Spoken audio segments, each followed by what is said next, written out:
అంటే చాలా బాధాస్తప్త హృదయంతో అంటే వాళ్ళు ఏంటంటే అప్పటిదాకా మాకు 118 జీవో తోటి రెగ్యులరైజ్ అయిపోయింది, మాది మాకు వచ్చేసింది అని చెప్పేసి సాఫీగా పడుకున్నటువంటి ఈ క్రమంలోనే ఒక్కసారిగా అంటే వాళ్ళకు శరాఘాతంగా తెల్లవారుజామున ఉదయం ఈ బుల్డోజర్లు తీసుకొని వచ్చి పోలీసు పహారాల మధ్య వాళ్ళ ఇల్లుని మొత్తం ఒకసారి కూలబెట్టే ప్రయత్నం చేసిండ్రు. వాళ్ళు కూడా ఒకసారి అసలు ఏం జరిగింది అక్కడ, నిజంగా ఏం ఉండబోతుందన్న దాని మీద కూడా మాట్లాడేందుకు కూడా నేను కూడా వాళ్ళు మన మిర్రర్ టీవీని ఆశ్రయించిన నేపథ్యంలో కూడా వాళ్ళు అసలు ఏం జరిగిందో ఒకసారి కనుక్కునే ప్రయత్నం చేద్దాం. అన్న చెప్పండి, ఏం పేరు అన్న మీ పేరు? నా పేరు నారగోని ప్రవీణ్ కుమార్. నారగోని ప్రవీణ్ కుమార్ గారు, ఏంటండి మళ్ళీ సడన్గా అంత అయిపోయింది, సాయిప్రియ మొత్తం ముగిసిపోయింది, 118 తోటి మీకు ల్యాండ్స్ వచ్చేసినాయి, ఇక సాఫీగా ఉండొచ్చు అని చెప్పేసి అనుకున్నాం, మళ్ళీ ఇదేంటి ముందుకే వచ్చేసింది. మేము చేసిన పొరపాటు ఏంటంటే మల్కాజ్గిరి పార్లమెంటులో రేవంత్ రెడ్డి గారిని ఎంపీగా గెలిపించటం మా మొదటి తప్పు. ఎట్లయితుంది? ఆయన ఎంపీగా ఆయనని గెలిపించటం వల్లనే ఆయనకు రాజకీయ భిక్ష పెట్టినాం. ఇవాళ ముఖ్యమంత్రి కావడానికి కూడా మేమే కారకులం. మేము గనక ఆయనను ఎంపీగా గెలిపించకపోతే ఇవాళ పిసిసి ప్రెసిడెంట్ కాకపో, ముఖ్యమంత్రి కాకపో. మేమేందంటే మా యొక్క సావుని మేమే కోరుకున్నాం ఆయనను గెలిపించి. ఆయనను గెలిపించినటువంటి నియోజకవర్గ ప్రజల ఇళ్లనే కూల్స్తున్నటువంటి ముఖ్యమంత్రి ఇంకా మిగతా జిల్లాల్లో మిగతా ప్రజలకు ఏం న్యాయం చేస్తాడు? చేయడు. 350 మంది ఇళ్లను కూల్చి వాళ్ళు ఏంటి అసలు అంటే బీఆర్ఎస్ గవర్నమెంట్ వీళ్ళకి అన్యాయం జరిగిందని చెప్పి వీళ్ళకి 118 జీవో ఇచ్చింది. ఆ జీవోలో వాళ్ళు రెగ్యులరైజ్ అయితే ఒక ఇంటి వాళ్ళు అవుతారు, ఆ క్రెడిబిలిటీ బీఆర్ఎస్ కు వస్తుంది అనే ఉద్దేశంతో మా ఇళ్లను రాత్రి తెల్లారగట్ల కొన్ని వందల మంది పోలీసు వాళ్ళని పెట్టి 10 జేసీపీలను పెట్టి కూల్చటం జరిగింది. మేము ఒక్కొక్క ఇల్లు 7-8 లక్షలు 10 లక్షలు పెట్టి కట్టుకున్నాము. మేము ఒక అంటే మేము సొంతింటి కళ కోసం ఎన్నో కళలు కన్నాం. కానీ మా కళలు ఈరోజు కాంగ్రెస్ గవర్నమెంట్ కళ్ళలు చేసింది. మేము అస్తం అనేది అభయాస్తం అనుకున్నాం కానీ బస్వాసురాస్తం అని మేము అనుకోలేదు. క్వాలిటీనే బస్వాసురాస్తం అయింది మేము ఓటేస్తే, చేతి గుర్తుకు ఓటేస్తే. అదే చెప్తున్నానండి ప్రవీణ్ గారు, నేను ముందు నుంచి కూడా అసలు నిజంగా ఈ సాయిప్రియ కాలనీ అనేది ఒక 15 సంవత్సరాల నుంచి కూడా ఇంటా ఉంటున్నాం ముచ్చట.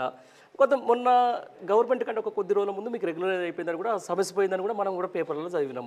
అసలు ఏంటి దీనికి, అసలు దీంట్లో ఉన్నటువంటి అసలు దీని కథ ఏంది, దీని కమామేష్ ఏందో చెప్పండి మాకు. అసలు అంటే అక్కడ బీఆర్ఎస్ మేయర్ ఉన్నారండి. ఆ బీఆర్ఎస్ మేయర్ని పడగొట్టాలంటే ఒక 4 ఇంకా బీఆర్ఎస్ కార్పొరేటర్ల వీళ్ళకు కావాలి మద్దతు. ఆ బీఆర్ఎస్ మేయర్ని పడగొట్టడం కోసం, ఆ కార్పొరేటర్లను బెదిరించి లాక్కోవటం కోసం మా ఇల్లు కూలగొడితే వాళ్ళు కాంగ్రెస్లో జాయిన్ అవుతారు. కాంగ్రెస్లో జాయిన్ అయితే కాంగ్రెస్ మేయర్ అక్కడ ఏర్పడతాడు అవుతారు అనే ఉద్దేశంతో వీళ్ళు అలాంటి దుశ్చర్యకు పాల్పడుతున్నారు. నేను అదే అంటే అసలు ఎందుకు ఈ సాయిప్రియ కాలనీ మీద ఈ ప్రభుత్వం పడతా ఉంది, ఇది మా అసైన్ ల్యాండ్ అని చెప్పేసి ఎందుకు చెప్పాల్సి వస్తుంది? అసలు దాని మీద కథ ఏందని అడుగుతున్నా మిమ్మల్ని నేను. వాస్తవంగా ఇది 362 ఎకరాలండి. సాలార్జంగ్ కంచా అంటారు దీన్ని, పర్వతపూర్ విలేజ్. అయితే ఈ 362 ఎకరాలకు ఆ రోజు బుద్ధారాం సింగ్ అనే పట్టేదారుడు 38 ఎకరాల 35 గుంటల భూమి సర్ప్లస్ ల్యాండ్ కింద చూపించాడు. ఎంత? 362 ఎకరాలు. 62 ఎకరాలు 362 ఎకరాలకు 38 ఎకరాల 35 గుంటలు సర్ప్లస్ ల్యాండ్ కింద చూపించారు. ఆ సర్ప్లస్ ల్యాండ్ అనేది వాస్తవంగా ఆయన 86లోనే అమ్ముకున్నాడు. అమ్ముకొని 96లో ఏం చేశారు ఈ రెవెన్యూ అధికారులు, ఆనాటి లోకల్ ఈ నాయకులు అంటే వివిధ పార్టీల నాయకులు కుమ్మక్కై మా భూమిని సర్ప్లస్ ల్యాండ్ కింద చూపించటం జరిగింది. అయితే గత ప్రభుత్వం దృష్టికి మాకు అన్యాయం జరుగుతుంది, మా ప్లాట్లకు ఎల్ఆర్ఎస్ ఉన్నది. ఎల్ఆర్ఎస్ అంటేనే లేఅవుట్ రెగ్యులరేషన్ స్కీమ్, అంటే మాకు రెగ్యులరైజేషన్ అయింది. అట్లాగే మున్సిపల్ పర్మిషన్స్ కూడా ఉన్నాయి. ఈ ఎల్ఆర్ఎస్ ఇచ్చేటప్పుడు కానీ మున్సిపల్ పర్మిషన్ ఇచ్చేటప్పుడు కానీ ఫిజికల్ వెరిఫికేషన్ చేస్తారు. ఫిజికల్ వెరిఫికేషన్ చేసి మాకు ఇవ్వటం జరిగింది. హౌస్ నెంబర్స్ కూడా 103 ఇళ్ళకి హౌస్ నెంబర్స్ కూడా ఉన్నాయి. కరెంట్ మీటర్స్ ఉన్నాయి, బిల్లులు కడుతున్నాం, హౌస్ ట్యాక్స్లు కడుతున్నాం. అయినా ఈ ప్రభుత్వము మా మీద ఎందుకు మరి కక్ష కట్టింది, ఏంటి దాని వెనుక ఉన్న దురుద్దేశం? మేము ఆ కాంగ్రెస్ పార్టీకి ఓటేయటమే మేము చేసిన తప్ప అనేది కూడా ఈరోజు మాకు అర్థం కావట్లేదు. మీరు మాట్లాడుతున్న అర్థమైంది. ఇది దీనికి సంబంధించింది ఏంటంటే ఇది రెగ్యులరైజేషన్, రైట్? ఒకసారి దీన్ని ఒకసారి జూమ్ చేసుకొని చూస్తాం మీకు. ఆ రోజు మేము కేటీఆర్ గారి దృష్టికి మా భూమి విషయం తీసుకుపోవటం, ఆయన అరే వీళ్ళు కొనుక్కున్నారు, మినిస్టర్ వాయిదాల పద్ధతిలో కొనుక్కున్నారు, ఇందులో పేదలు ఉన్నారు, వాళ్ళు తెలుసో తెలియకో కొనుక్కున్నారు, వాళ్ళకి న్యాయం చేయాలి అని చెప్పేసి మినిమం ఛార్జెస్ అంటే స్క్వేర్ యార్డుకు 250 రూపాయలు కట్టి రెగ్యులరైజ్ చేసుకోమని చెప్పి 118 జీవోలో మా కాలనీ పెట్టడం జరిగింది. ఓకే, మేము చాలా సంతోషపడ్డాం. ఒకరికి రెగ్యులరైజేషన్ అయింది, కన్వెన్స్ డీడ్ ఒకరికి ఇచ్చారు. ఓకే, మిగతా వాళ్ళకి ఇచ్చే లోపు మా దురదృష్టం వల్ల అసెంబ్లీ ఎన్నికలు రావటం, బీఆర్ఎస్ ప్రభుత్వం ఓడిపోయి కాంగ్రెస్ ప్రభుత్వం రావటమే మా మీద పడ్డారు. అదే ప్రజాపాలన పేరిట వచ్చినటువంటి ఈ ప్రభుత్వము ఏం చేస్తుంది అని చెప్పేసి చాలా ఎర్లీగా మీరు విమర్శిస్తూ ఉన్నారు, వాళ్ళ మీద ఎర్లీగా మీరు మాట్లాడుతున్నారు అని చెప్పేసి ఈ ప్రజలే మాట్లాడుతూ ఉంటారు.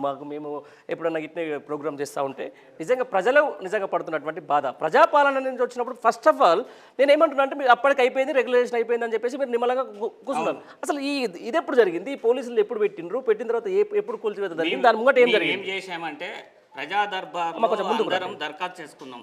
అయ్యా మాకు గత గవర్నమెంట్ 118 జీవోలో మా ప్లాట్లను పెట్టడం జరిగింది, ఇమీడియట్ గా వాటిని రెగ్యులరైజ్ చేయండి అని చెప్పేసి. అసలు అది ప్రజా దర్బార్లో మేము ఎప్పుడైతే ఇన్ఫర్మేషన్ ఇచ్చామో వెంటనే కలెక్టర్కి ఆదేశాలు పోయినాయి, ఆ ఇల్లు కూలగొట్టియండి అని చెప్పేసి. అంటే మీరు ప్రజా దర్బార్ కాదు, అది ధృతరాష్ట్ర దర్బార్. అక్కడ గుడ్డి వ్యక్తులు ఉన్నారు, ప్రజల మీద వాళ్ళకు కట్టసి లేనే లేదు. అసలు ఏం ఆశించారు? ఇవాళ 350 మంది ఇళ్లను కూల్చి కాంగ్రెస్ ప్రభుత్వం లబ్ధి పొందేది ఏంటిది? రేపు పార్లమెంట్ ఎన్నికలు ఉన్నాయి, మేము ఖచ్చితంగా మా యొక్క భావ ప్రాప్తిని మేము మొత్తం రాష్ట్రం మొత్తం భావ ప్రకటన స్వేచ్ఛను రాష్ట్రం మొత్తం మేము ప్రకటిస్తాం, చేస్తాం. కాంగ్రెస్ వ్యతిరేకంగా కూడా రేపు పార్లమెంట్ ఎన్నికలలో ఎట్లా గెలుస్తారో మేము కూడా చూస్తామండి. మాకు జరిగిన అన్యాయం మేము ఇంటింటికి పోయి చెప్తాం ఖచ్చితంగా. కాంగ్రెస్ ప్రభుత్వానికి ఓటేస్తే మీ ఇల్లు కూలుస్తారు, మీ ఇళ్ళలో పడి దొంగతనం కూడా చేస్తారు, అట్లా కరువులో పడి ఉన్నారు వీళ్ళు 10 ఏళ్ల నుంచి అని చెప్తాం. అంతే, అదే జరుగుతుంది. అదే అంటే నేను ఇప్పుడు ఆ రోజు అంతకంటే ముందు మీకు మీ ఇండ్లు కూలగొట్టే కంటే ముందు రోజు ఏమైనా నోటీసులు కానీ లేకపోతే మీరు ఇట్లా ఉంది అని చెప్పేసి కానీ లేకపోతే 018 జీవో ఒకటి ఉన్నదని చెప్పేసి కూడా వాళ్ళ దృష్టికి ఏమైనా పోయిందా?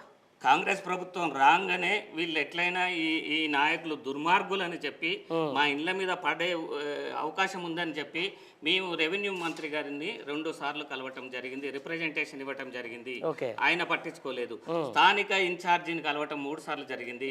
ఇంకొక కాంగ్రెస్ లీడర్ని కలవటం 3 సార్లు కలవటం జరిగింది. ఆయన వాళ్ళు ఊరికే బరాబర్ చెప్పిండు ఇన్ఛార్జ్ అయితే, ఖచ్చితంగా ఇది రేవంత్ రెడ్డి గారి ఆదేశం, మీ ఇల్లు కూలుస్తాం, మిమ్మల్ని రోడ్డు మీద పడేస్తాం, ఇది ఖచ్చితంగా జరుగుతుందని అందరి ముందు చెప్పిండు ఆయన పబ్లిక్ గా.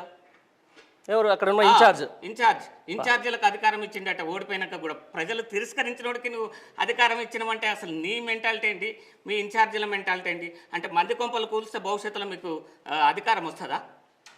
అంతే కదా, దుర్మార్గమైనటువంటి చర్య ఇది. అవును, వాస్తవం మీరు చెప్తుంటే కూడా నాకు కూడా అదే అర్థమవుతుంది. అంటే ఈరోజు ప్రజా పాలనలో ఏదైతే ప్రజా దర్బార్ అని పెట్టినటువంటి ఈ యొక్క గవర్నమెంటే వీళ్ళు తీసుకునేది ఏదైతే దరఖాస్తులు ఉన్నాయో అసలు ఎక్కడెక్కడ బొక్కలు ఉన్నాయి, ఎక్కడెక్కడ లెక్కలు ఉన్నాయని చెప్పి తెలిసే ప్రయత్నం చేస్తున్నట్టుంది. కానీ మీరు పోయి ప్రజా దర్బార్లో ఫిర్యాదు చేసిన తెల్లారే వచ్చి ఈరోజు ఇది జరిగింది, ఈ దాష్టికం జరిగింది అక్కడే. అంటే చూడాలి ప్రభుత్వాలు ఎట్లా ఉన్నాయంటే ఒక రియల్ ఎస్టేట్ కూడా చేస్తూనే ఉంటాడు. ఈ ముఖ్యమంత్రికి సంబంధించిన చాలా మంది, అంటే నేను అనేది కాదు, అధికారులను మేము అడిగినామండి, సార్ ఏంటి మాకు ముందు రోజే ఇన్ఫర్మేషన్ తెలిసింది, ఏంటి సార్ దీనికి సంబంధించి ఇళ్ళని కూల్చడానికి వస్తున్నారట. ఏంటంటే వాళ్ళు ఏం చేస్తామండి, ఇది కాంగ్రెస్ నాయకుల ప్రెషర్, మేము ఏం చేయలేని పరిస్థితుల్లో ఉన్నాం, వాళ్ళు చెప్పినట్టు మేము వినాల్సి వస్తుంది, మా బాధ మాకుంది అని చెప్పారు. జస్ట్ వాళ్ళు ఇవాళ అధికారులు అనేవాళ్ళు మిమిక్రీ బొమ్మలు మాత్రమే అండి. ఒక మిమిక్రీ ఆర్టిస్ట్ బొమ్మలు పట్టుకొని ఆడిస్తూ అంటాడు చూడు, వీళ్ళు ఎట్లా చెప్తా అంటే ఆ బొమ్మ అట్లా ఆడుతూ ఉంటుంది. ఇప్పుడున్న అధికారుల పరిస్థితి కూడా అదే. ఆల్ డిపార్ట్మెంట్స్, తెలంగాణలో ఉన్న ఆల్ డిపార్ట్మెంట్స్ వాళ్ళు స్వతహాగా నిర్ణయం తీసుకోలేనటువంటి పరిస్థితులు ఉన్నారు. ఇంకా దారుణం ఏంటంటే వీళ్ళంతా ఇప్పుడు ఉన్నటువంటి కలెక్టర్స్ కానీ ఐఏఎస్లు కానీ 2 కరప్షనిస్టులు. ఓకే, అప్పుడే నేను చెప్తూనే ఉన్నాను కదా, ముందటి నుంచి మాట్లాడుతూనే ఉన్నాం. 2 డిపార్ట్మెంట్లు ఎప్పుడు కూడా యాక్టివేట్ కావద్దు అని చెప్పేసి మనం మాట్లాడుతూ ఉన్నాం.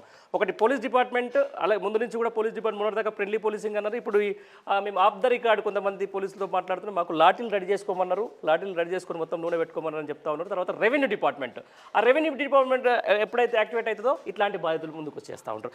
దీంతో పాటు అండి ప్రవీణ్ గారు, నేను ఒకటే చెప్తా, ఈ జీవోకి సంబంధించి ఈ 118 జీవోకి సంబంధించి మీకు రెగ్యులరైజేషన్ వచ్చేసిందని చెప్పేసి మీకు ఇది కూడా ఇస్తూ ఉన్నారు, దీనికి సంబంధించి మీరు చూపిస్తూ ఉన్నారు.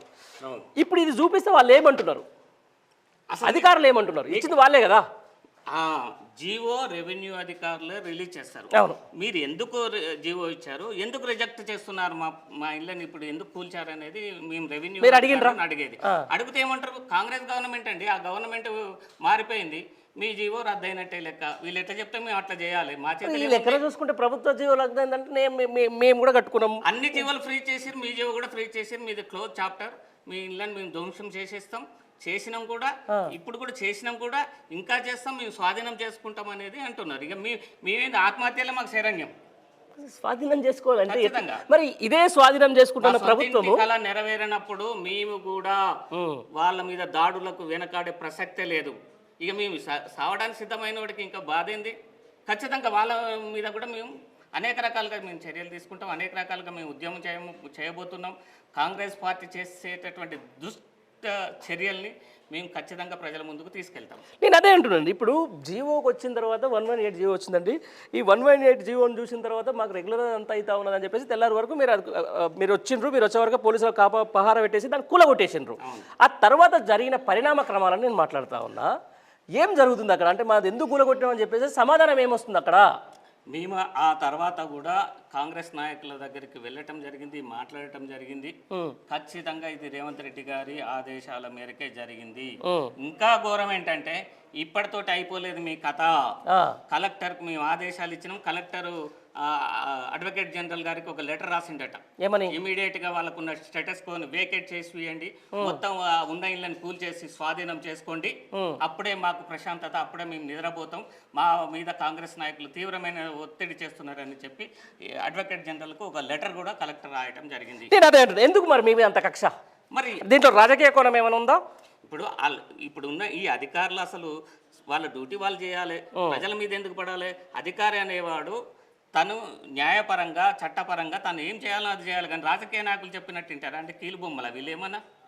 ఎంత దారుణం అండి. అంటే మీరే కదా జీవో ఇచ్చింది, మీరే కదా ఒకరికి రెగ్యులరైజేషన్ ఇచ్చింది, మరి ఇప్పుడు మీరే మిగతా ఇళ్ళని ఎందుకు మీరు కూల్చిపడేశారు? కూల్చిరని మీరు ఇల్లున్నాయని వాళ్ళు ఒప్పుకున్నారు కదా, కూల్చేసారు కదా, మరి ఇంకా మా మీద ఇంకా నీచంగా ప్రవర్తించటం ఎందుకు? రెవెన్యూ అధికారులు వాళ్ళు ఏం చెప్తున్నారంటే ఖచ్చితంగా మాకు పొలిటికల్ లీడర్స్, కాంగ్రెస్ లీడర్ల నుంచి మాకు ప్రెషర్ ఉన్నది, వాళ్ళు చెప్పినట్టుగా మేము వినాల్సిందే, వింటాం, లేదా మాకు పోస్ట్ ఎక్కడెక్కడ ఆదిలాబాద్లో ఇంకెక్కడో ట్రాన్స్ఫర్లు చేస్తారట. ఓకే, ఇప్పుడు అంటే ఏంది, ఇప్పుడు ఈ ల్యాండ్ తీసుకొని స్థానిక కాంగ్రెస్ నాయకులు హస్తగతం చేసుకుందాం అనుకుంటారా, లేకపోతే ప్రభుత్వ పరం చేద్దాం అనుకుంటారా? కబ్జాలు. ఇప్పుడున్న ఇన్ఛార్జ్ ఆల్రెడీ కబ్జా చేసిన వ్యక్తి, ఆయన గురించి నా దగ్గర వీడియోలు ఉన్నాయి, మీరు చూస్తానంటే నేను చూపిస్తాను. పేరు కూడా చెప్పొచ్చు 100%. ఇప్పుడు మనం దాంట్లో బాజాప్తీ వజ్రేష్ యాదవ్ అండి, ఓడిపోయినటువంటి వాడు, కాంగ్రెస్ పార్టీ తరఫున ఓడిపోయినటువంటి వ్యక్తి.